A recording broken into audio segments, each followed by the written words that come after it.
Ok, donc on y va très rapidement. Donc on termine notre message là. Celui-là.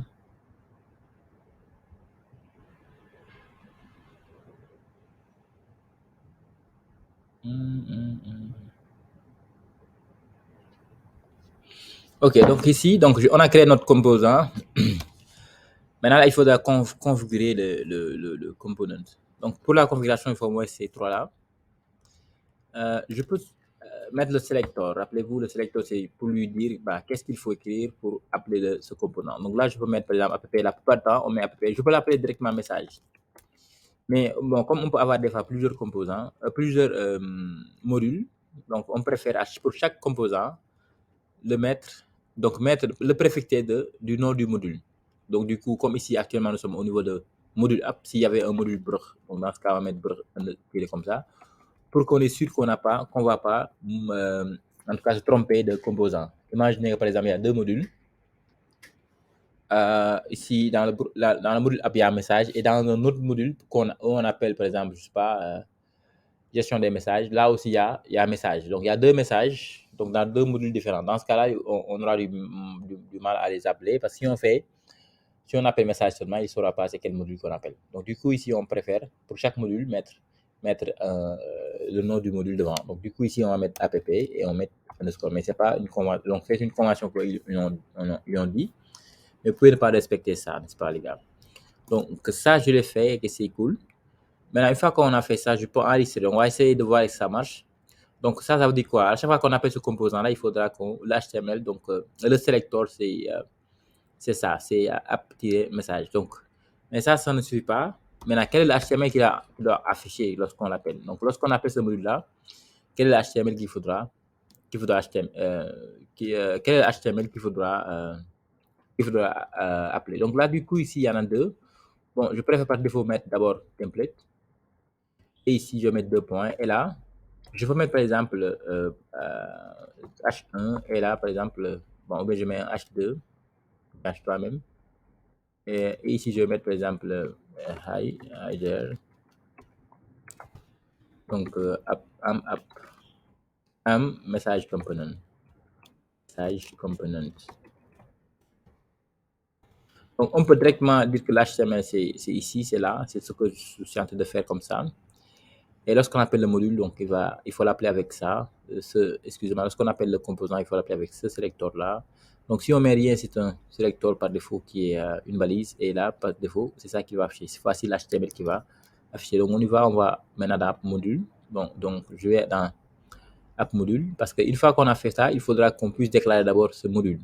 Parce que je vais faire l'exprès de ne pas le faire. Donc je vais faire directement ici dans l'HTML ici. Et je vais appeler le module qui s'appelle app-message, n'est-ce pas? Donc c'est comme ça parce que c'est ça qu'on avait dit. Bon, pour l'appeler, il faudra appeler la balise app-message. Donc j'enregistre et je viens aussi au niveau de. Donc là, il me dit erreur. Il me dit app is not known element. Donc il me dit que le module n'est pas ici. Donc je ne connais pas ce module-là. Je ne connais pas cet élément-là. Je ne connais pas le composant-là. Je ne sais même pas si c'est composant ou pas. Pourquoi? Parce qu'à chaque fois que vous déclarez un composant, rappelez-vous du premier exemple, quand je vous ai dit que quand on vient dans app.module, c'est le grand-parent, c'est le parent, il va dire, bah, voici mes fils. Actuellement, bah, lui, il ne reconnaît pas le fils qui s'appelle message component. Il faudra qu'on puisse le déclarer ici au niveau de la mairie pour dire qu'attention, maintenant, on a dans ce module un fils qui s'appelle app, qui s'appelle message component, n'est-ce pas les gars? Donc on y va, je vais mettre ici virgule, entrée, et je vais message component. Il n'y a pas d'ordre, donc là je le mets ici directement. Message component. Et là, n'oubliez pas de mettre import ici, donc vous l'avez vu. Vous pouvez mettre import, donc message component from là où je suis, il y a un dossier message et à l'intérieur, il y a un message component. C'est pas la peine de mettre .js, n'est-ce pas? Donc une fois que j'ai fait ça, ça veut dire que maintenant, il le reconnaît en tant que son fils. Donc, et si j'utilise, ça veut dire que maintenant, ça marche. Donc, vous avez vu, ce message-là, ça provient de app component, mais celui-là, ça provient de message component parce que c'est ça que j'ai écrit. Maintenant, c'est ça, regardez dans message component maintenant. Bon, on a dit que l'HTML c'est ça. Je peux aussi lui dire que le style, je vais prendre celui-là. Donc, il me dit que c'est un tableau, vous voyez vu, c'est un string, c'est un tableau. Donc, je mets ça, deux points, et je mets ici un tableau. Et là où je vais mettre, par exemple, l'ensemble des H3. Je lui dis que tout ce qui est H, donc je vais à la ligne. Bon, je peux le mettre sur la même ligne, t'inquiète, H3. Et je lui dis que tout ce qui est H3, il faudra que son color soit ça soit red, par exemple. Donc, dans ce cas-là, je lui dis que, bon, dans un tableau, parce qu'on va avoir plusieurs styles, je dis que, regardez, bon, tout ce qui est H3, sa couleur, c'est ça. Donc, vous vous dites que ça marche maintenant, c'est comme ça qu'on crée des composants, mais ces trucs-là, on peut ne pas aussi le mettre comme ça. Donc, je peux lui dire que, attention, bah, moi, je ne veux pas avoir une valise parce que le fait d'avoir des valises qui s'appellent app message, c'est un peu bizarre. Je voudrais que ça soit quoi? Je voudrais que ça soit excusez-moi, ça soit une classe, par exemple. Je voudrais que ça soit une classe où il y a la place de mettre une valise. Donc là, actuellement, si j'enregistre, ça ne marche pas. Pourquoi? Parce que ici, dans app.html, donc dans le composant principal, on a appelé cette balise. Mais malheureusement, nous, dans message component, on a dit que ce n'est pas une balise. Maintenant, c'est point, c'est les sélecteurs CSS. Hein. Un point en CSS, ça signifie classe. Donc, ça veut dire que pour l'appeler, il faudra mettre une classe. Donc, dans ce cas-là, je serai obligé de mettre, par exemple, ici, une div. Hein. Si vous voulez, je mets des points je mets point app-message. Right, yeah. Donc, c'est ça. Donc, du coup, vous créez une division dans laquelle vous mettez une classe app-message. Et dans ce cas-là, maintenant, regardez, ça continue normalement à marcher. Je ne sais pas pourquoi. Je vais regarder quel est le problème. On y va. Donc, je suis là. Je suis dans. Je suis où? Je suis dans app, non, dans app message. Donc, je dis que bah, c'est ça. Bah, effectivement, c'est ça qui est écrit. Le selector, c'est app-message en tant que classe. Alright, donc je copie ça, j'enregistre et je reviens ici. Au niveau de app call component, j'ai créé une classe et je lui ai donné message. Donc, c'est ça. Alright, donc il a très bien compilé. Ben, c'est bon maintenant, c'est cool. Donc, peut-être que je ne vais pas enregistrer. Et là, c'est cool. Donc, troisième méthode. Donc, ça, c'était la deuxième méthode quand même. Je vais copier ça et je vais CTRL Z pour avoir les méthodes. Tout ça, là, c'est la première méthode, ça. Et après, par la suite, on a fait la deuxième méthode. La troisième méthode, c'est lorsque vous voulez que ça soit un attribut. Par exemple, vous mettez une division, vous mettez div, par exemple, et ici, vous mettez, ou bien je mets un paragraphe, au lieu à la place de mettre div, je mets pair, et ici, je mets espace ici, en tant qu'attribut, hein, et je lui donne app sur les messages. Donc, ça, c'est maintenant un attribut. Donc, vous avez vu, en tant qu'attribut, dans ce cas-là, je dois venir ici et lui dire que, non, ici, c'est un attribut. Et les attributs en CSS, il faut mettre des crochets, n'est-ce pas, les gars? Donc, je mets ici des crochets pour dire que maintenant, c'est un attribut. Bon, pour faire la différence, je vais seulement mettre ici green, par exemple. Comme ça, on est sûr que ça marche avec les attributs. Donc, là, si j'aime bien, regardez, c'est green, ça veut dire que maintenant, ça marche. Donc, voici les trois méthodes pour mettre des sélecteurs. Maintenant, bon, on remarque aussi que, bon, je préfère mettre le premier. Bon, je préfère mettre celui qui n'a pas de tout ça là. Donc, je vais enlever ça. Et je préfère mettre celui-là par défaut qui met, donc avec une balise, n'est-ce pas, les gars? Donc, c'est ça qu'on appelle le composant. C'est une balise qui vient avec tout ce qu'il faut pour faire ce qu'il veut. Donc, c'est ça. Et là, je vais mettre par défaut rien pour que ça soit une balise. Cool. Maintenant, bon, là, vous allez dire, bah, attention, si je veux écrire plusieurs HTML, plusieurs filis HTML, qu'est-ce qu'il faut? Bah, ça, c'est très pénible. À moins que mettre ici des backticks à la place maintenant, des backticks. Et comme ça, on pourra tourner à la ligne et faire ce qu'on veut. Oui, on peut aller à la ligne comme ça ici et mettre, par exemple, excusez-moi, donc je mets ici P comme paragraphe. Et je vais écrire sur plusieurs lignes, quoi. Ça, c'est très fatigant quand même. Et je mets ici, voici un paragraphe, voici, par exemple, paragraphe. Et là, je reviens. Bah, vous avez vu, ça marche naturellement. Mais bon, tout le monde sait que les templates, c'est pas que ça. Il n'y a pas que ça. Hein. Donc ça, c'est du coup, il faudra qu'on puisse le changer. Donc pour le changer, il faut pas, à la place d'utiliser template, on peut utiliser template URLs.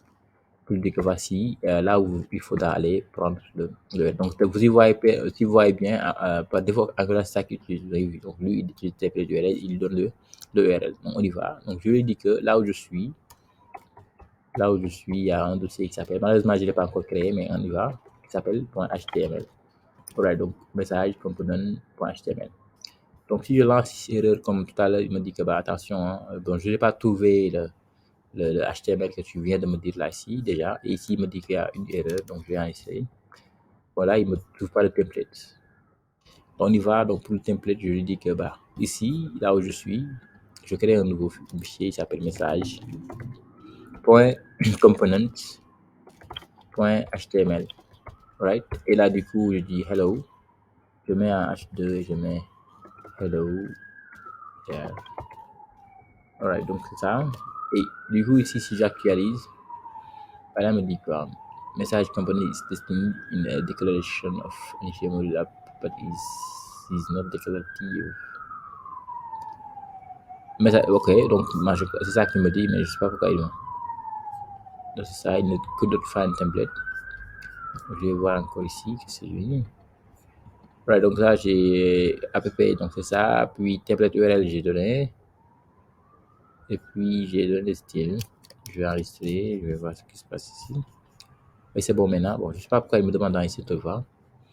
Bon, vous avez vu maintenant c'est Hijack parce que maintenant on a délocalisé le HTML. C'est donc ça qui est beaucoup plus cool. Donc du coup, on pourra avoir beaucoup plus de lignes dans le fichier HTML là et faire ce qu'on veut avec. C'est là pour vous montrer aussi que le style est toujours marche, hein, le style. Je peux lui dire que maintenant ce n'est plus les H3 que je vise, mais je vise les H2. Et là, du coup, vous avez vu, ça marche, c'est vert. Bon, même chose, vous allez remarquer que bah, c'est la même chose qu'on va faire aussi avec ça. À la place de mettre style, on peut mettre style comme ça, style URS, et dans ce cas-là aussi, on met deux barres. Ici, on va mettre du style, virgule extra. Maintenant, en réalité, on dit que dans ce fichier actuel, là où je suis, il y a aussi component.css. Et si on avait un autre aussi, on va le mettre ici, hein, mais nous, on n'en a qu'un seul. Donc, du coup, c'est ça que je vais mettre. Et il doit dire, va chercher le CSS ici, et automatiquement, il va. Vous voyez, j'arrive, on va ici créer message point, point component point CSS. Et ici, par exemple, je lui dis que, je lui dis que H2, je change un peu son background maintenant, BGC, je voudrais que ça soit, je veux que ça soit du dark red, je vois que ça soit du dark, du red, t'inquiète, on va voir le background. Et c'est tout le temps la même chose. Il me demande de combien encore, j'arrive comme ça. Mais qu'est-ce qu'il me dit? Il me dit que je ne trouve pas H2. Je lui dis que dans style.component, message component CSS. Donc c'est ça que j'ai créé ici, message.component.css. Je dis que H2 background color red. Donc je vois ici que j'ai mis aussi H2. Pourquoi ça ne marche pas? Un peu lorem. Et je vais revenir ici au niveau de C, je dis que l'épée aussi, je veux dire que ce soit color, je vais mettre, gris, je ne sais pas que ça soit gris, que ça soit pas gris foncé. Voilà, ça marche maintenant. Bon, pourquoi je demande d'insérer deux fois, ça c'est bizarre quand même. Voilà, donc c'est ça. Bon, par défaut, donc vous avez vu que nous, on a pu créer notre propre composant à main levée. Donc tout ça, on l'a écrit nous-mêmes et que ça marche. Cool. Maintenant, une fois qu'on a fait, on sait maintenant c'est quoi les composants, donc on va pas se fatiguer à créer nos propres composants comme ça avec notre propre CSS et tout ça là. On va essayer de voir comment on peut faire pour ajouter Bootstrap. Donc, pour ajouter, bon, je vais lire les messages d'abord. Pour ajouter Bootstrap, je fais que c'est ici, non, c'est pas là, c'était pas là. Pour ajouter Bootstrap, hein, vous savez, la méthode la plus simple, c'est de prendre le CDN. Je vais vous montrer, mais moi, je vais pas faire ça parce que pour right, donc Bootstrap. Et là, je prends ça et je lui dis, donne-moi le CDN. C'est là et je copie ça. N'est-ce pas, les gars? Je crois que c'est ça. Oui, c'est ça, effectivement. Je vais prendre seulement de cette partie-là. Et ici, je vais venir là. Je vais venir ici au niveau de mon application. C'est ça, vous avez vu les exécutions là, comme ça. C'est pas encore du lato. Par contre, je sais que c'est Men qui l'a chargé en premier lieu, et puis il y a index.html qui est là. Du coup, c'est ici qui se trouve l'ensemble de notre truc là. Par défaut, c'est ça qu'on appelle upload. Upload, c'est là où il doit charger l'application. Je lui dis qu'en haut ici, attention, je vais lui donner ce truc de Bootstrap là, ce que j'ai copié sur Bootstrap, donc le CDN. Je vais enregistrer, je vais voir ici. Naturellement, peut-être qu'il va me faire la même chose que tout à l'heure. Il faudra essayer deux fois. C'est ça. Je vais actualiser peut-être. Oui, ça marche maintenant. Regardez, bon, j'ai vu, ça marche parce qu'il y a Bootstrap. Pour montrer que ça marche encore, on peut revenir ici au niveau de notre composant HTML là. Ici, à la place de lui donner ça. Oui, mais ce qu'il fait là, c'est quoi? Je vais enlever tout le CSS. Il n'y a pas de CSS.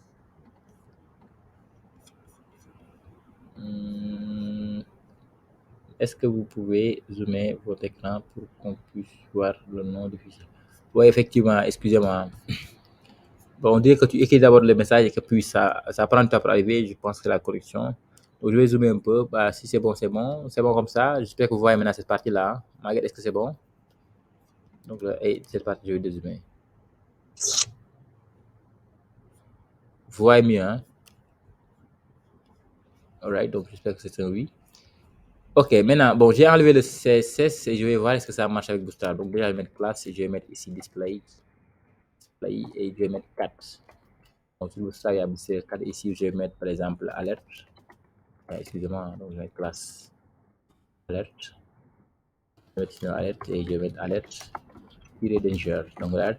On va voir si ça marche, si ça marche avec ces Bootstrap. Right, donc tout est cool. Donc, vous avez vu, ce hijack a été beaucoup plus grand. Donc, parce que j'ai mis alerte 4, j'ai mis display 4 et ici, vous avez vu, ça veut dire que Bootstrap marche. Donc, ça, c'est la première, la plus facile des méthodes. Donc, ça, c'est bon. Si vous avez du net, ça marche. Hein, donc, ça veut dire que, bon, même si vous il faudra tout le temps déployer. Par exemple, lorsque vous déployez, vous pouvez utiliser cette méthode parce que, bon, dans tous les cas, pour accéder à ce site, il faudra avoir de l'Internet. Et là, du coup, bah, il y a tout ça Bootstrap.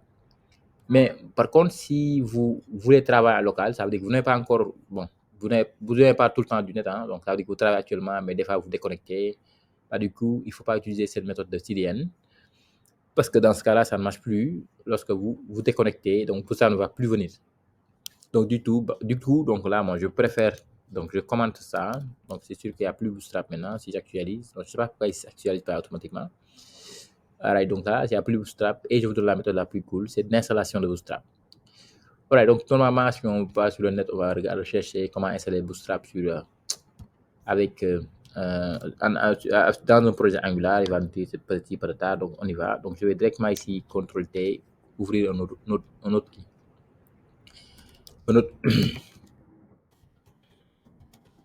Un autre onglet. Donc là, je vais mettre ici, nous sommes dans le projet, il faudra vérifier que vous êtes dans le projet. Et là, il faudra mettre, pour installer Bootstrap, il faut mettre npm install, ou bien i si vous voulez, install. Ouais, je vais mettre save pour le mettre dans la dépendance du projet. Et là, je vais mettre Bootstrap. Right, donc là, j'ai installé Bootstrap. Donc, entrée. Et là, il télécharge très rapidement. Et là, du coup, Bootstrap a été ajouté dans notre package. Donc, comment l'utiliser? C'est pas ça seulement qu'il faut faire parce que si vous voyez, donc j'ai enlevé ce lien-là. Et ici, si je reviens ici dans notre composant là, donc, si je mets ici, regardez, ces alertes-là que j'ai laissé ici, ça ne marche toujours pas. Regardez, maintenant, ça, je vais comme ça ne marche pas parce que, effectivement, bah,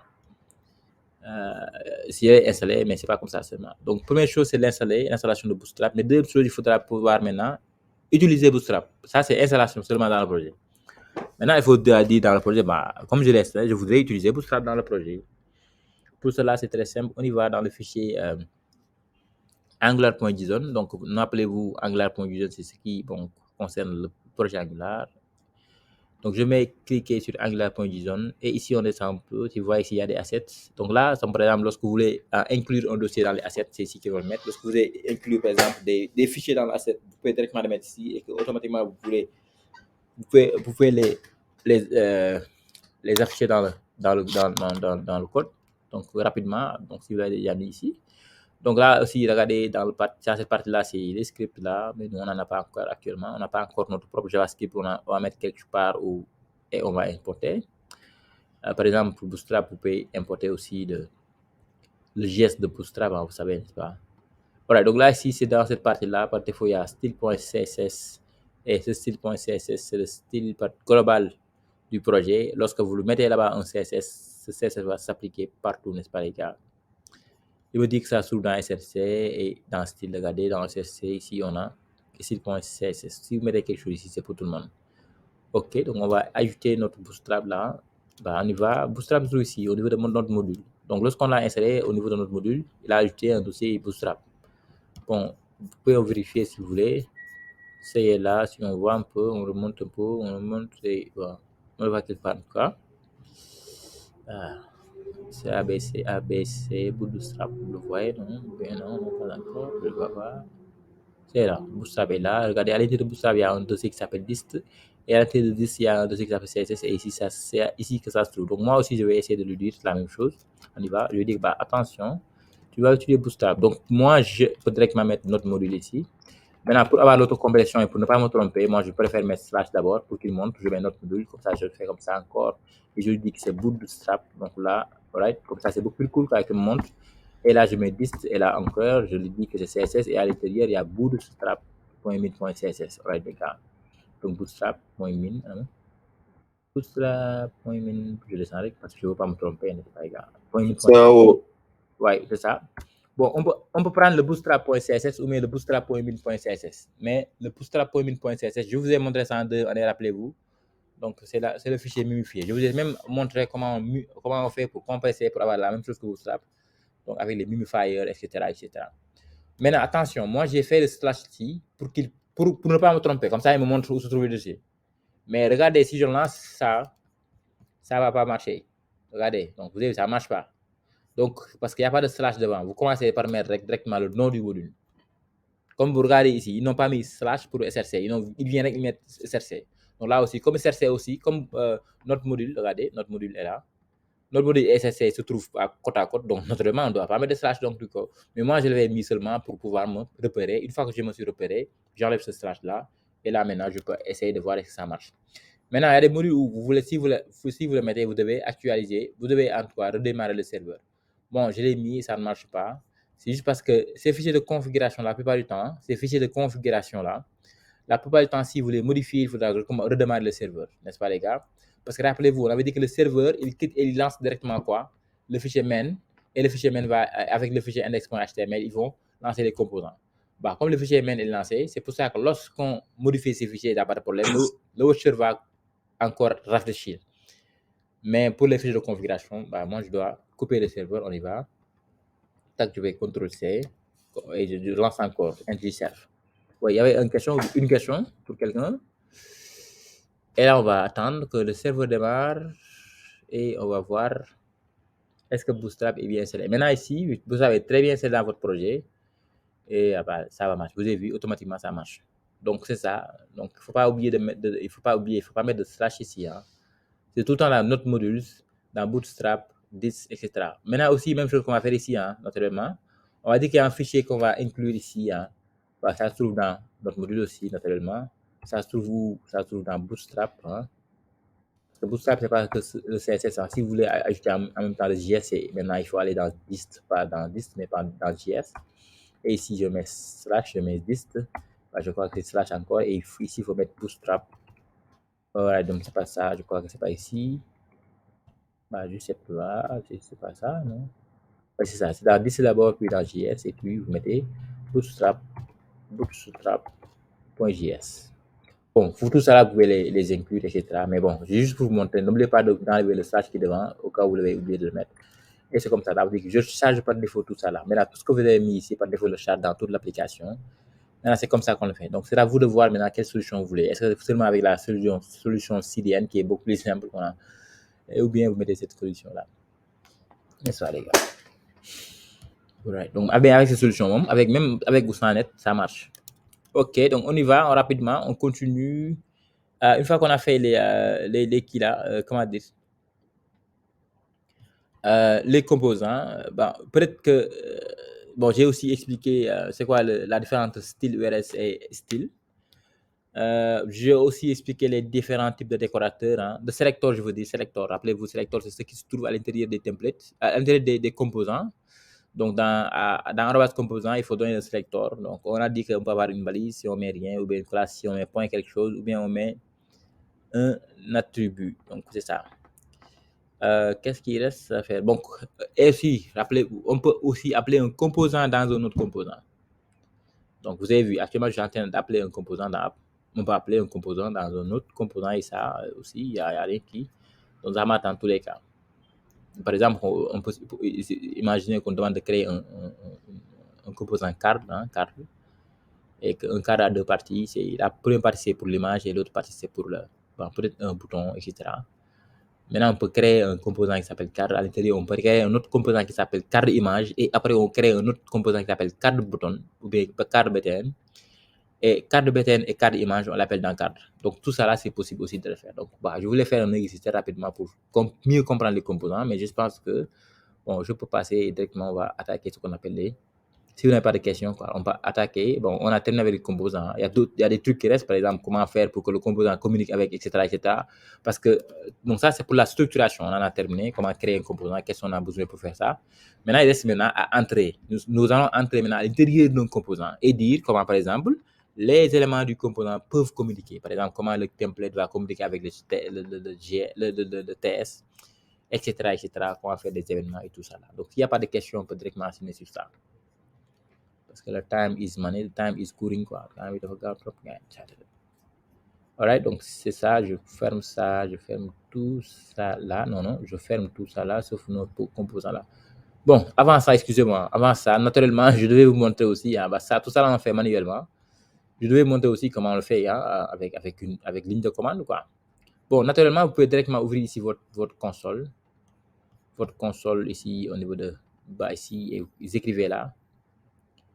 Mais moi, j'aime pas écrire ici quand je fais courant parce que déjà, si j'écris ici, il nous reste peu d'espace ici, etc. Et que là, c'est des fois, c'est un peu difficile à zoomer.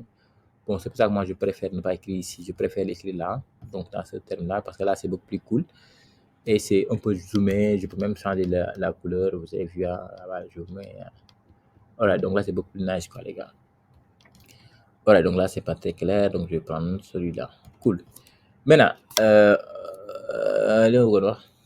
une fois qu'on a ça, maintenant, essayons de créer un autre composant qui s'appelle message aussi. Hein, mais je vais mettre S cette fois-ci, message avec S. Et on va le créer à travers des commandes. On y va. Pour cela, je suis dans le projet. Je mets NG et je mets GC. Je mets par exemple message. Voilà, message avec S. Donc ça veut dire quoi? Donc, je demande à NG de me créer, de me générer. Generate. C, ça veut dire component. Et bah, c'est le nom du composant. Bon, il y a d'autres options. Ou bien si vous voulez aussi, vous mettez directement generate component et vous mettez ici message. Bon, c'est la même chose, hein, mais vous avez vu, bon, mais l'autre là, c'est beaucoup plus court. Je préfère mettre l'autre là. NGGC component et voilà, je mets message. Right? Donc, si je voulais que le message soit quelque part qui s'appelle broth d'abord, dans un dossier qui s'appelle broth, et puis je vais mettre ici, par exemple, le message. Dans ce cas-là, il va créer un dossier qui s'appelle broth et à l'intérieur, il va mettre message component. Mais bon, je voudrais le mettre directement dans app parce que je vous montre quelque chose. Et dans ce cas-là, je vais mettre message ici. Dans ça, les gars. Entrée. Bon, vous allez voir qu'exactement, il va faire la même chose. Hein. Bon, nous, on a créé seulement avec deux fichiers, hein, HTML et CSS. On n'avait pas besoin de l'autre. On a avec trois fichiers, je veux dire, HTML, CSS et TS. Mais lui, par contre, il crée avec TS. Bon, ça aussi, il y a une option qui peut l'enlever. Mais bon, t'inquiète, nous, on va laisser comme ça. Bon, regardez, il m'a dit qu'il a créé il a fait 2, 3, 4 créations de fichiers. Bah, c'est ici. Mais bon, par contre, il a fait un update. Bah, c'est ça qui est cool avec l'avantage des générateurs comme ça. Bon, nous, tout à l'heure, on a oublié de mettre ça dans le module. Donc, lui, il ne va pas l'oublier. Il va le mettre tout à l'heure. À chaque fois qu'on le met, je veux dire. Donc, ici, on va vérifier déjà. Regardez, nous sommes dans app. C'est ça qu'on a créé nos messages. Mais lui, par contre, il a créé message avec S. Bon. Donc, là, et c'est ce composant à l'intérieur, on a ces trucs-là. Bon. Et heureusement pour nous aussi, dans app module, il a déjà dit qu'il y a un autre fichier qui s'appelle message avec S, n'est-ce pas? Il a importé, il a fait tout ça pour nous. On va essayer seulement de tester si ça marche. Nous sommes dans app component. Et ici, à la place, bon, je vais appeler message. Et ici, je vais mettre HR. Je vais appeler aussi l'autre composant qu'on a créé par commande. Je vais mettre app slash message. Message. Bon, est-ce que c'est comme ça? Pourquoi j'ai mis message? Parce que par défaut, c'est comme ça que le nom. Si vous voulez, on peut vérifier que c'est comme ça. Nous sommes dans message avec S ici dans le composant.ts. Et là, vous allez voir qu'il me dit que selector, c'est message. Bon, je peux mettre ce que je veux, mais c'est message avec S. Donc, je l'ai mis comme ça et normalement, ça marche. Donc, si je reviens, regardez, vous avez vu, il me dit message work. C'est ça le message par défaut que lui, met. Ça veut dire que ça marche, quoi. Message marche. Donc, du coup, bah, ça marche. On a appelé plusieurs fois nos composants. Et que ce qui est cool avec les composants, c'est qu'on peut les appeler plusieurs fois, vous avez vu, hein, et que ça, bah, regardez, il les met plusieurs fois. Donc, c'est ça maintenant l'entrée des composants, et c'est ça. Maintenant, cool. On sait maintenant comment on crée les composants manuellement et aussi de manière par ligne de commande. Bah, nous, dans tout ce qui reste, on va créer par ligne de commande parce que c'est pas l'intérêt, c'est pas de créer manuellement, quoi. Alright, donc c'est bon. Maintenant, ce que je veux faire, c'est quoi? Maintenant, on va essayer de faire quoi? On va essayer de, bon, naturellement, c'est dans message que je vais avoir message. Donc, dans message ici, naturellement, je vais avoir message.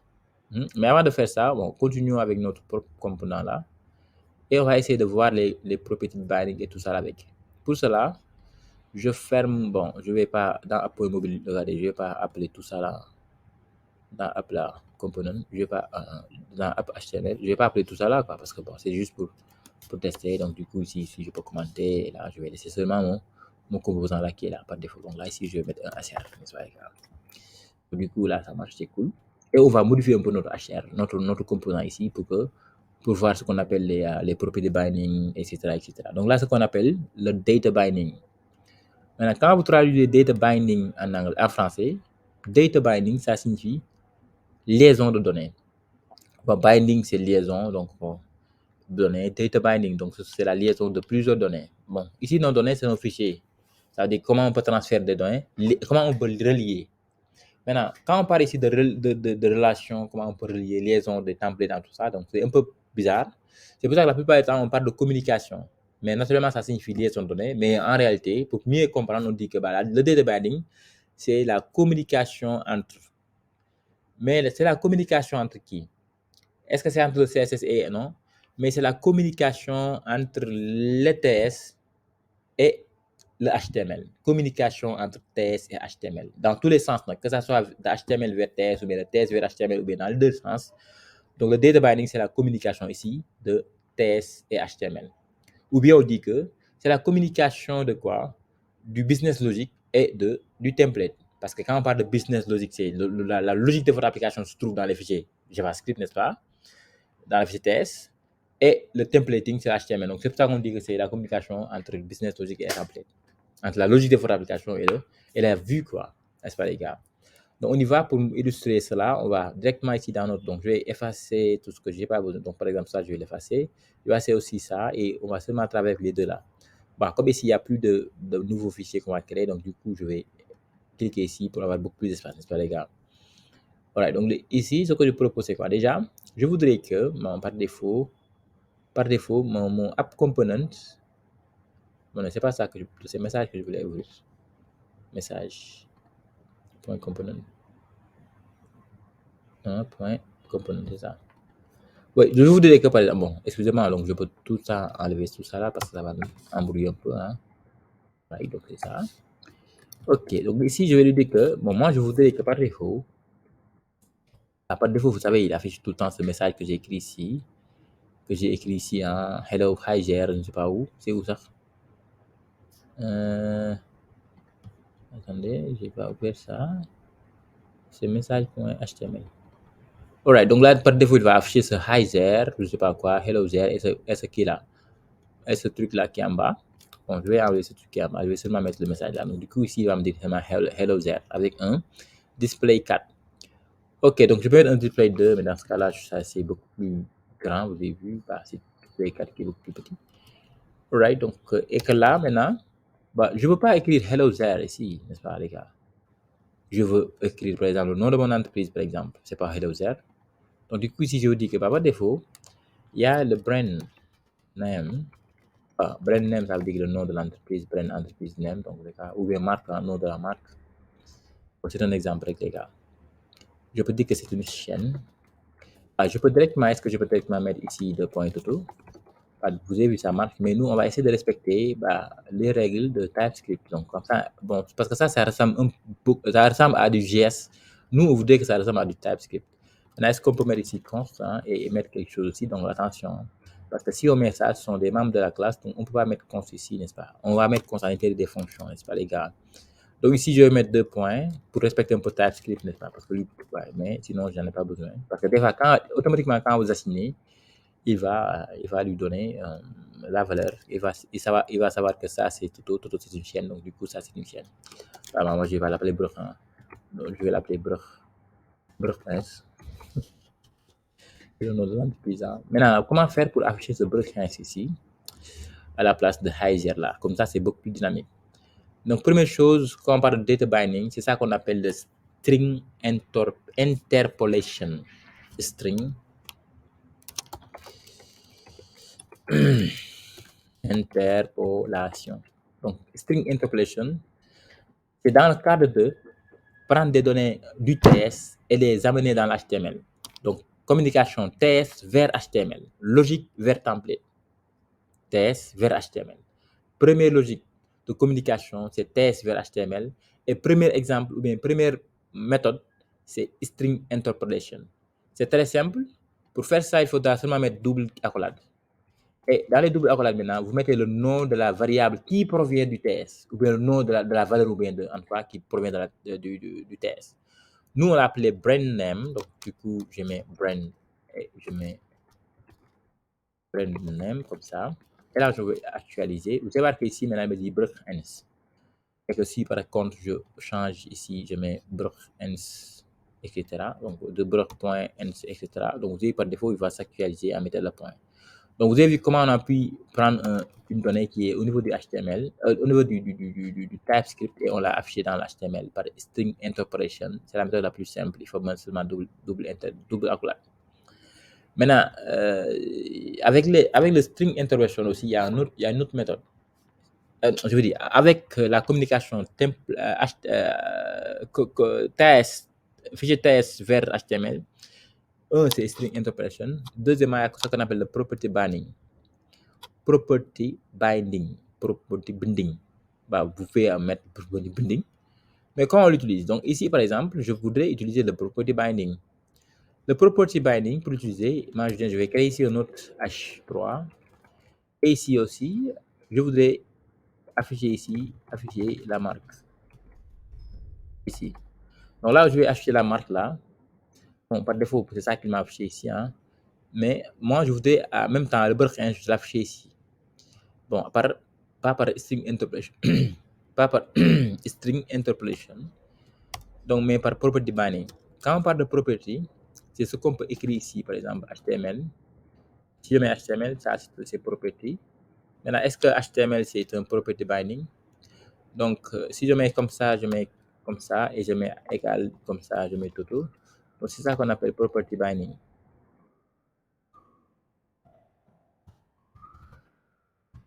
Donc, ça veut dire quoi? Donc, tu vas prendre cette propriété HTML ou bien l'attribut HTML et tu vas lui donner toto. Mais si je laisse comme ça, bah, il me dit attention, can't bind to HTML since it's a known property of H3. Il me dit qu'en HTML, il n'y a pas de propriété qui s'appelle HTML pour les H3. Bon, moi, je voudrais écrire à l'intérieur. Il y a ce qu'on appelle le inner HTML, n'est-ce pas, les gars? Inner HTML. Donc, je vais voir si ça marche ici. Bon, tu vas prendre le inner HTML de ce élément et tu vas écrire à l'intérieur Toto. Bah, naturellement, regardez maintenant, il y a Toto. Bah, du coup, je peux lui dire attention. Mais regardez, si vous écrivez comme ça Toto, il va dire attention, c'est pas cool. Parce qu'avec les property binding, déjà, pour faire les property binding, il faudra mettre des crochets pour lui dire que attention, ça c'est property binding. Et ça signifie quoi? Ça veut dire que ce que vous avez mis à l'intérieur des crochets, c'est l'attribut. Et cet attribut-là, je vais lui donner dynamiquement la valeur qui sera après l'égalité. Mais la valeur qui sera après l'égalité, ça doit être une variable ou bien une expression JavaScript. Donc maintenant, c'est pour ça que lorsque vous mettez ici Toto, lorsqu'on met directement ici Toto, il va croire que Toto est une variable, n'empêche pas. Ça doit être une variable ou bien une expression. Bon, ou bien constante, quoi, ce truc-là. Mais comme dans le composant, il n'y a pas de variable qui s'appelle Toto, il n'y a que brand name. Donc, il va essayer de voir Toto et prendre la valeur de Toto. Malheureusement, il ne va pas trouver Toto, il va me dire erreur. The property Toto does not exist on the message component. Il me dit que dans le message component, il n'y a pas quelque chose qui s'appelle Toto. Donc, si vous voulez prendre la chaîne de caractères Toto, vous devez mettre encore ici des doubles guillemets pour dire que c'est une chaîne maintenant. Il faut le considérer comme une chaîne. Alright? Donc là, du coup, je peux lui donner... je peux lui dire brand name parce que brand name, c'est une variable, hein, c'est une constante, ou bien c'est une propriété qui se trouve dans le component. Et du coup, là, il ne va pas écrire brand name, mais la valeur de brand name. Bah, là, du coup, regardez, maintenant, brand name. Donc, voici les deux méthodes là pour mettre le property binding ou bien le interpolation. Maintenant, bon, la question c'est, bon, quand est-ce que je vais utiliser ça ou ça? Il ne faut pas faire quelque chose parce que tellement il y a deux méthodes, je l'utilise. Tout le temps, s'il y a deux méthodes en programmation, c'est parce qu'il y a une méthode qu'il faut utiliser à tel moment et il y a d'autres méthodes qu'il faut utiliser à tel moment. Maintenant, il faut savoir que lorsque vous voulez afficher directement, et il faut éviter, c'est ça aussi, hein, Il faut pas faire ça. Donc ça aussi, bah, vous croyez que c'est, bah oui, c'est ça, comme c'est, bon, je vais mettre des, non, dans ce cas, il va dire, non, non, non, c'est impossible. Parce que là, on est en train de mélanger les deux, property binding et, interpolation en même temps. Donc, du coup, il faut éviter ça. Et quand est-ce qu'il faut faire ça? Donc, vous allez dire que moi, vous allez utiliser le string interpolation si vous ne faites qu'afficher. Ça veut dire qu'il y a quelque chose qui se trouve au niveau de HTML, du fichier test, du composant, et moi, je voudrais l'afficher. Dans ce cas, vous mettez le string interpolation, affichage. Je prends l'affiche. Et dans le cas où, par exemple, vous voulez agir sur un attribut, hein, par exemple, je veux activer, désactiver quelque chose, bah, dans ce cas-là, il faudra, vous pouvez utiliser ce qu'on appelle le property binding. Par exemple, pour vous dire que les deux méthodes là, les deux méthodes que j'ai fait actuellement là, c'est la même chose, n'est-ce pas? Dans tous les cas, on va écrire à l'intérieur ici, mais cette méthode est préférée. Donc, si c'est dans ce cas-là, il faut prendre cette méthode parce qu'on est en train d'afficher seulement. Mais maintenant, lorsque c'est pour agir pour une propriété, vous pouvez utiliser ça. Donc, l'exemple que je donne, c'est ici, regardez bien. Donc, je vais malheureusement supprimer ça et mettre ici un btn. Je vais mettre un bouton. Et dans ce bouton, je vais mettre par exemple add new. Je vais mettre new seulement pour nouveau. Je ne sais pas pourquoi j'ai mis new, peut-être new brand, je ne sais pas, new message, ou nouveau message. Right. Donc, c'est ça le bouton qu'on a. Bah, effectivement, c'est pas très joli. On va le rendre ça un peu beaucoup plus joli. On va mettre ici une classe. Alright, on va mettre btn et on va mettre btn sm et on va mettre btn primary. btn primary. Alright, donc là, c'est beaucoup plus nice, n'est-ce pas? Et ici, bon, je voudrais que lorsque je clique sur ce bouton-là, on fait quelque chose. Mais je voudrais que ce bouton-là, bah, excusez-moi, donc là, c'est pas très joli hein, ce que j'ai fait. Bon, parce que j'ai pas de row, j'ai rien, donc je vais mettre row. Donc, je vais mettre pour que ça soit beaucoup plus nice, les gars. Point call, SM, je vais mettre SM de 6 et puis 6 comme ça. Et je vais mettre point offset de quoi, 6 17 de 3. Right, donc c'est ça que je veux faire pour que ça soit beaucoup plus nice, quoi. Right, yeah. Donc c'est ça, et là c'est beaucoup plus cool, n'est-ce pas, les gars? Donc du coup, ici, je clique ici et je voudrais que bah, on fasse quelque chose, n'est-ce pas? Bon, et je voudrais aussi utiliser les property binding. Imaginez que je ne veux pas activer ce bouton. Bon, tout le monde sait qu'en JavaScript, pour désactiver, pour HTML, il faut mettre disable, n'est-ce pas, les gars? Disable, automatiquement, le bouton est désactivé. Vous le voyez, n'est-ce pas? Vous le voyez plus, hein? Ça marche, vous le voyez comme ça, avec. Bon. Mais il n'y a pas de couleur, donc je vais mettre BTN seulement, pas SM. Comme ça, vous voyez que c'est un peu plus gros, quoi. Donc là, vous avez vu, c'est pas, on ne peut pas cliquer, quoi, n'est-ce pas, les gars? Vous avez vu. Maintenant, si je mets enable, donc si j'enlève ça, donc là, maintenant, on peut cliquer. Mon navigateur là, bah, je sais pas enregistré. Pourtant, ça, c'était auto-complet. Voilà, donc là, ça marche maintenant. Maintenant, imaginez que je voulais faire ça dynamiquement. Donc, je viens ici, par exemple, je voudrais, bah, ici, je crée un attribut qui s'appelle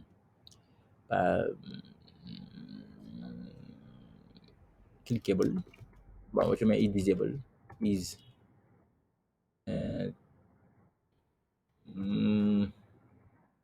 Bon, je mets clickable. Bon, je sais pas si c'est comme ça qu'on l'écrit. Clickable. Mais is clickable. Is clickable. Est-ce qu'on peut cliquer? Et j'ai par défaut, je dis que c'est simple line. Et par défaut, je dis que c'est égal à false. N'est-ce pas? Je dis que c'est égal à false. Ça veut dire que si c'est false, c'est pas cliquable. Si c'est true, ça veut dire que c'est cliquable. Bon, par défaut, je lui passe ça, n'est-ce pas? Je viens ici et je lui dis que, bon, je voudrais que ça soit property binding. Dans ce cas, vous allez mettre comme ça et disable. Disable, comme ça. Vous mettez égal. Et vous mettez par exemple l'attribut. Bon, ça veut dire que si ça c'est vrai, il va activer ça. Si c'est faux, il va désactiver. Donc c'est ça. On y va. Existe pas. Qu'est-ce que j'ai fait là? Parce que j'ai pas enregistré. Mais c'est ça, c'est bizarre pourquoi c'est pas auto-save.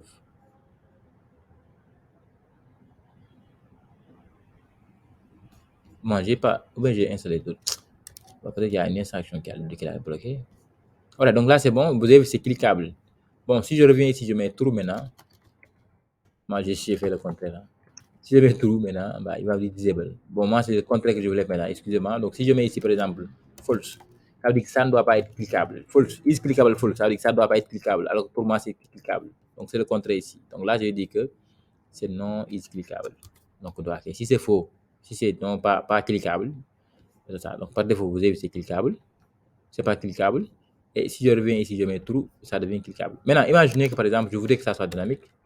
Je voudrais que par exemple, quand on lance le site, il faudra, comme si on simule qu'il est en train d'aller vers une API et prendre les données. Donc, ces 2 secondes-là qu'il va aller et revenir, on va désactiver le bouton. Et dès qu'il revient avec les données, on active le bouton. Donc, du coup, ici, je vais créer ici notre constructeur, comme ça.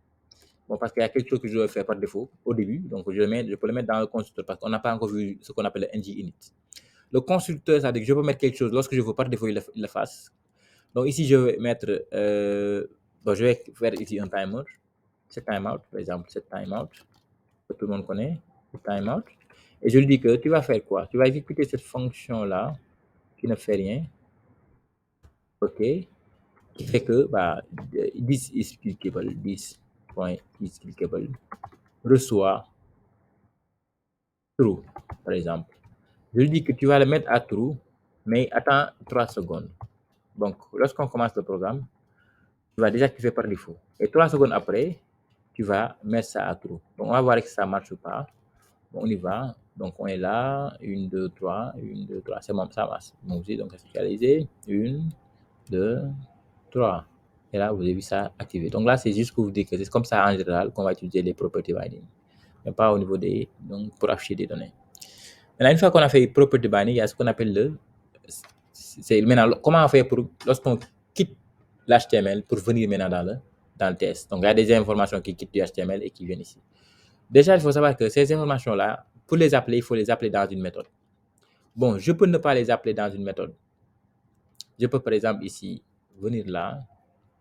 Et ici, par exemple, je mets encore ici un autre btn, bouton. Et je mets deactivate, btn. Et là, je lui dis que c'est une classe de btn. C'est facile, je vais mettre sm. Et je vais mettre btn danger. Alright, donc là, on va voir ce que ça donne. On a un deactivate bouton qui n'est pas téléchargé. Je vais mettre en ligne. Bon, pour cela, je peux directement. Bon, t'inquiète, je vais mettre ici. Bon, n'importe quoi, je vais mettre ici un point row. Right, donc je mets ici. Et là aussi, je fais pareil. Je vais mettre un point row. Comme ça, comme ça, les deux là ne sont pas sur la même ligne, quoi, n'est-ce pas, les gars? Row.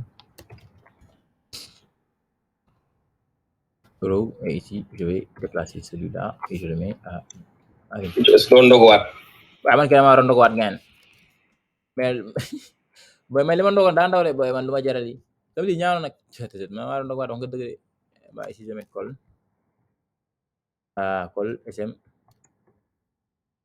de bro ouais li may malagay ce que j'ai bon t'inquiète de toute façon c'est pas ça que j'ai voulu mettre je pouvais mettre un BR rek mais nekk plus compliqué donc t'inquiète je laisse comme ça parce que du coup je crois que c'est cool comme ça ouais c'est bon je laisse comme ça t'inquiète et je vais ici peut-être mettre un M5 right man tout ça bi daa changé xanaa M5 j'ai pas enregistré M5 je vais mettre un ME5 bopp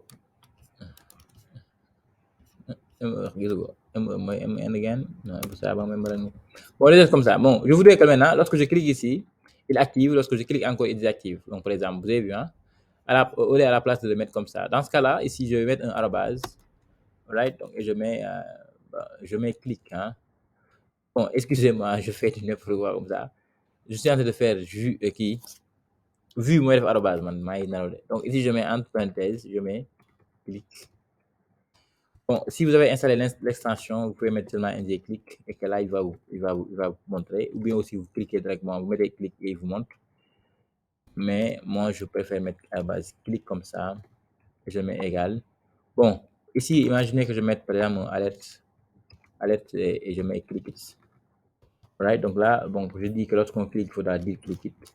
Donc, je suis là, il me dit alert is not no element parce que là, bon, je ne vais pas écrire directement ici le JavaScript. Donc, du coup, ici, je vais mettre is clickable. reçoit contraire de is clickable. Regardez bien, les gars. Je dis que lorsque je clique, il faut exécuter ce code JavaScript-là. Mais qu'est-ce que tu fais? Tu vas seulement prendre le is clickable et tu vas lui donner son contraire. Ça veut dire que si c'était la true, tu le mets à false. Si c'est la false, tu le mets à true. On y va. Donc, on est là. On attend un peu que ça soit... Bon, dans tous les cas, je peux le faire, mais je voudrais attendre que ça soit actif. Maintenant, je clique ici. Regardez, maintenant, c'est désactivé. Maintenant, ce n'est plus un timer. Hein. Et lorsque je clique encore, tac, il est actif. Donc, c'est bon. Donc, je vais zoomer un peu. Je clique, tac, désactiver, tac, activer. Donc là, c'est parce que j'ai un événement que j'ai mis. Mais l'événement là, bon, malheureusement pour nous, ça reste dans le HTML. Bon, au lieu à la place de le faire comme ça, on préfère ne plus le faire comme ça. On dit qu'attention, il faudra seulement créer une méthode. Donc là, je l'appelle onClick, par exemple. OnClick BTN pour que vous ne croyez pas que c'est tout le temps onClick. Hein. Je vais me donner un comme ça. Et ici, maintenant, vous venez ici et vous créez le onClick BTN. BTN. Et là, du coup, bah, je peux directement faire ce que je voulais faire, ce truc-là. Bah, attention, dans ce cas-là, il faut mettre 10. Hein. On ne va pas reconnaître. Dans la classe. Donc là, c'est la même chose, vous avez vu. Hein. Donc, c'est ça. Il a cliqué et ça, il exécutable. Maintenant, pour vous montrer que c'est ça qu'il exécute, je vais mettre ici console.log. Je mets log et je mets ici le bouton BTN, cliquer. Donc là aussi, je l'affiche ici au niveau de la console. On y va, right, je fais clic droit inspecter, et là ici, je vais au niveau de notre console, et il n'y a pas de problème, et là je clique, tac, je clique, il me dit cliquer, c'est juste parce qu'il a exécuté cette méthode.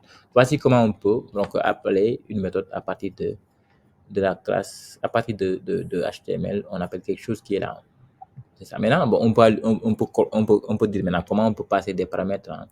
Par exemple, bon, je quitte l'HTML avec des paramètres que je viens ici. Donc ça, en général, on le fait avec à l'aide de ce qu'on appelle draw event. Bon, il est presque l'heure, mais t'inquiète, on y va. Donc je le fais très rapidement. Avec ici, bon, pour que ça soit beaucoup plus cool, hein, je vais mettre ici un BR. Et ici, je vais mettre un input. Alright, donc là, c'est beaucoup plus nice. Et là, je peux mettre arrobase. Bon, maintenant, il est devenu. Je vais mettre clic.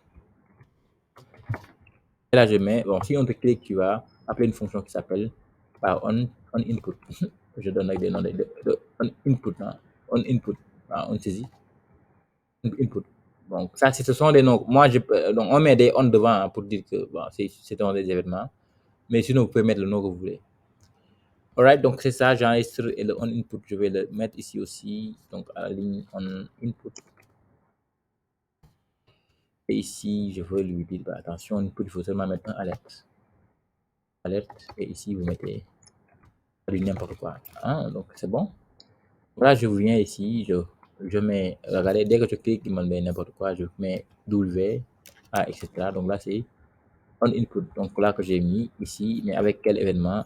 J'ai mis clic. J'ai vu des mis clic. Hein?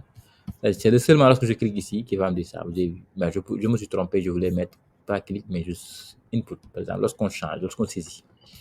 C'est ça qui est beaucoup plus logique, quoi. Hein? Donc je clique, il ne fait rien, je mets A, il met OK. Je mets B, après, ou bien Z, il me met quelque chose. À chaque fois que je clique, j'aurais saisi, il fait quelque chose.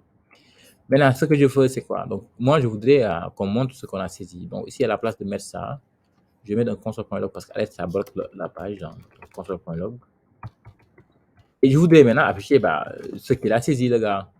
Dans ce cas-là, donc, regardez la donnée, ce qu'on a saisi, il faudra lui passer ici. Et il faudra utiliser ce qu'on appelle draw event. C'est event comme ça. Vous devez l'écrire comme ça, draw event comme ça. Ça veut dire que passe-lui l'événement ici qui a déclenché cette étude-là. Passe-lui l'événement qui a fait pour déclencher. Et l'événement, c'est input. Donc, à chaque fois qu'on saisit, ce qu'on a saisi, on va le mettre ici dans l'événement. Maintenant, et ici, bon, naturellement, je vais mettre event. Bon, actuellement, je ne sais pas c'est quel type. Bon, je peux l'appeler E, je peux l'appeler comme je veux. E, par exemple, ou bien F, ou bien ce que je veux. En tout cas, c'est ça. C'est pas la peine de l'appeler comme là-bas. Hein. Je peux l'appeler E, hein, ou bien n'importe quoi. Et je dis que c'est un any. Bon, any, ça veut dire que c'est quelque chose que tu ne connais pas son type. Hein. Bon, c'est pas ici que je vais mettre. Any. Et ça veut dire que je ne sais pas son type. Hein. Bah, ça peut être n'importe quoi. Parce qu'actuellement, je ne sais pas c'est comment son type. Et là, je vais lancer. Je lance et je mets ici, par exemple, Toto. Donc, vous avez vu, j'ai écrit Toto. Donc, je vais effacer. Je vais actualiser. Bon, je vais mettre, par exemple, brr. Regardez, j'ai écrit Brr. Brr, c'est B1, 2, 3, 4, 5, 6. 6 caractères, 1, 2. C'est pour ça qu'ici aussi, il y a 6 inputs. N'est-ce pas? Maintenant, si vous voyez le dernier input, par exemple là, bon, je vais ici dans Target. Et dans Target, si vous voyez, il y a quelque chose qu'on appelle valeur. Ça là, vous le reconnaissez en JavaScript. Et en bas, il y a value. Et value, il y a ce qu'on a saisi. C'est où je ne le vois pas. Voilà, quelque part, on a value. Hein. Je ne sais pas c'est où. Value. Ah, pourquoi je ne le vois pas? Il y a d'autres éléments ici. Vous voyez, c'est ça. Regardez, value est là. Et là, il me dit, bon, c'est ça que j'ai écrit. Maintenant, comment on peut récupérer ça et l'afficher, par exemple, au niveau de notre template? Dans ce cas-là, je peux mettre point target. Alright, et je mets point value. Ok, cool.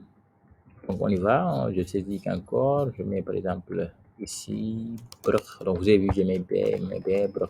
Donc, ce que je mets, il va l'afficher. Cool. Donc, voici comment on peut le mettre. Donc, on peut même lui donner son type. Hein. On peut dire que ça, c'est un HTML input element. HTML input element. Ou bien ici, je le dis que c'est un input. Je crois que c'est input element. Ah, c'est pas ça.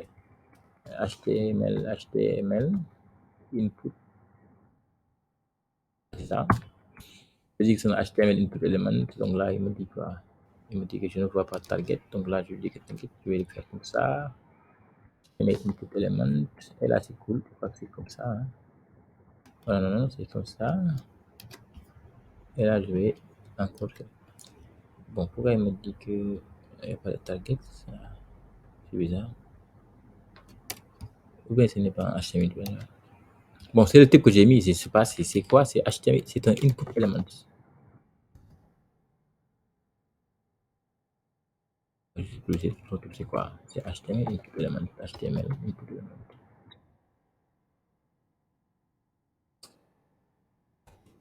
Element. Bon, j'ai oublié. C'est quel type. C'est un élément. Après, je vais mettre element. Element.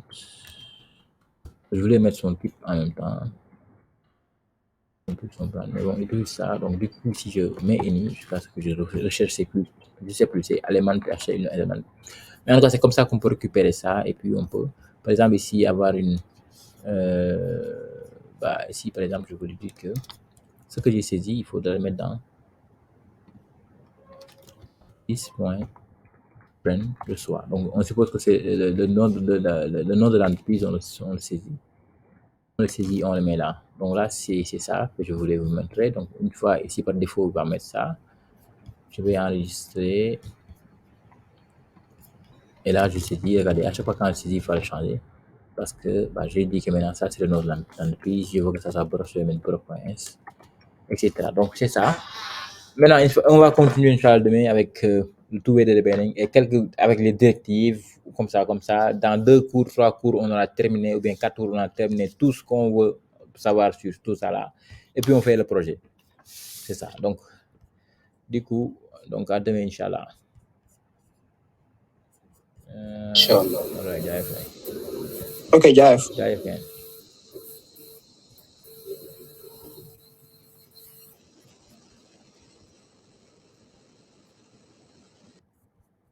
All right, donc là, je vais essayer, je sais pas si ça marche. All right, yeah.